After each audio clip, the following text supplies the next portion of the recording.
Good morning. এটা লেপচা জগৎ। তো এখান থেকে আমরা চেক আউট করবো। আর এখন ঘড়িতে বাজে ওই 9:30 10টা হবে। ব্রেকফাস্ট করে এখান থেকে চেক আউট করে ঘুরতে ঘুরতে কিছু স্পট চলে যাব দার্জিলিংয়ে। তো দার্জিলিংয়ে কদিন কাটাবো, তারপর ওখান থেকে বাড়ি। তো এই চারিপাশটা এইরকম সুন্দর মেঘে ঢাকা। তো সেখান থেকে আমরা যাচ্ছি। আর এইবার এখন নেক্সট ডেস্টিনেশান হচ্ছে লেপচা জগতের ফেমাস পাইন ফরেস্ট। তো সেটাই দেখার জন্য যাচ্ছি আমরা। এখান থেকে সত্যি দেখার পর আমার মনেই হচ্ছিল না এখান থেকে আসি। এত সুন্দর, এত চারিপাশটা এত সুন্দর। গাড়ি করে যাচ্ছিলাম যখন, তখনই জায়গাটা লাগছিল এরকম সুন্দর। ঘন বন, তার মধ্যে একদম মেঘে ঢাকা চারিদিকটা। সামনে একটু সামনে গেলে আর কিছু দেখা যাচ্ছে না। না, ফার্স্টে আমরা যাচ্ছি, এখানে নেপাল বর্ডার এটা। তো এখান থেকে মাম্মাম বৃষ্টি একটু একটু তো বৃষ্টি হচ্ছিলই, ওয়েদারটা একটু খারাপ ছিল। এই যে চারিদিকটা খুব সুন্দর। এখান থেকে কাঞ্চনজঙ্ঘার ভিউ কিন্তু পরিষ্কার দেখা যায়, কিন্তু মেঘের কারণে আমরা দেখতে পাইনি। তো ওখান থেকে চলে এলাম এই যে ফরেস্টে, পাইন ফরেস্ট। তারপর এই রাস্তা দিয়েই যাব দার্জিলিং। তো ওই আগে নেপাল বর্ডারে গিয়েছিলাম, তারপর এইখানে।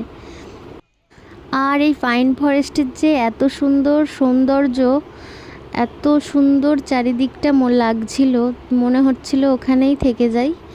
এই যে এই রকম চারিদিকটা এতটাই সুন্দর। সবাই এখানে এসে আসছিল, ফটো তুলছিল। এখানে অনেক কিছু ভিডিও বানাচ্ছিল, রিল বানাচ্ছিল। তো আমরাও একটু ভিডিও তুললাম, ফটো তুললাম। আর সবাই যেহেতু একটু স্যাঁতস্যাঁতে ওয়েদার ছিল, আর ওরা কেউ আসতে চায়নি, আমরা এখানে ছিলাম। একটু একটু বৃষ্টিও হচ্ছিল, তো মাম্মামের ছাতাটাও কাজে লেগে গেল। আর একটু ক্যাদ মেরে ছবিও তুলে নিলাম এখানে মাম্মামের ছাতাটা নিয়ে। আর ভীষণ ঠান্ডা ছিল, তো ওখান থেকে একটা টুপিও কিনে নিলাম। কিনে নিয়ে এখানে ছবিগুলো বেশ সুন্দর তুলে নিলাম আমরা কিছু ঢং করে আর কি। তো বেড়াতে গিয়ে একটু ঢং করে ছবি না তুললে ভাল লাগে না। তো ঘুরতে ঘুরতে আমরা পৌঁছে গেছি দার্জিলিংয়ের হোটেলের রুম। আর এখন সবার যেহেতু সামার ভ্যাকেশন চলছে, এত এক্সপেন্সিভ সব কিছু এইখানে, হোটেল বলুন সব কিছুই ভীষণ এক্সপেন্সিভ। আর এখানে এসে একটু ম্যাল রোডে এসছিলাম। তো এখানে মাম্মামের যে ট্রেনে যে বন্ধুটার সাথে আলাপ হয়েছিল, সেও দেখি এইখানে ঘুরছে। তো ওর সাথে কিছু ছবি টবি তুললো। তো রোজই ওর সাথে ম্যালে দেখা হয়েছিল। ওরা হোটেলটা ওদের বোধহয় ম্যালের কাছাকাছিই ছিল। এই যে এখানে খেলা, যতদিন দার্জিলিংয়ে ছিল ওর সাথে কিন্তু রোজই দেখা হয়েছিল। তো এখানে মাম্মাম খেলছে, এখানে একটা ছোট্ট বেবি ওদের সাথে খেলছে, ছবি তুলছে, আবার ছবি তোলার চেষ্টা করছে। সবাই ওখানে খুব মজা করছে। তো আমরাও একটু বসলাম, ওদের সব দেখলাম। এখানে এই যে ছবি তুলছে। আর এইখানে এই যে মাম্মাম ওখানে যে ফেমাস ক্যান্ডি হাউস, সেখানে ঢুকে তো মানে দেখলাম সেটা তো মাথা খারাপ হওয়ার জোগাড়। তো যাই হোক, ঢুকে যখন পড়েছি তখন তো কিছু কিনতেই হবে। মাম্মাম একটা ললিপপ কিনলো, তারপর কিছু লজেন্স কিনলো। লজেন্সগুলোর দামের কথা আর বললাম না, সেটা ধরাছোঁয়ার বাইরে, আমার কাছে অন্তত ধরাছোঁয়ার বাইরে এই লজেন্সগুলোর এমন দাম। তারপর এখানে যে বড় বড় বাবেলসগুলো হয়, সেগুলো তো বাচ্চারা দেখলে বায়না করেই। তো দুজনকে দুটো কিনে দিলাম বড় বড় বাবেলস। খুব ভালো লেগেছে, ওদের দুজনের ভীষণ পছন্দ হয়েছে।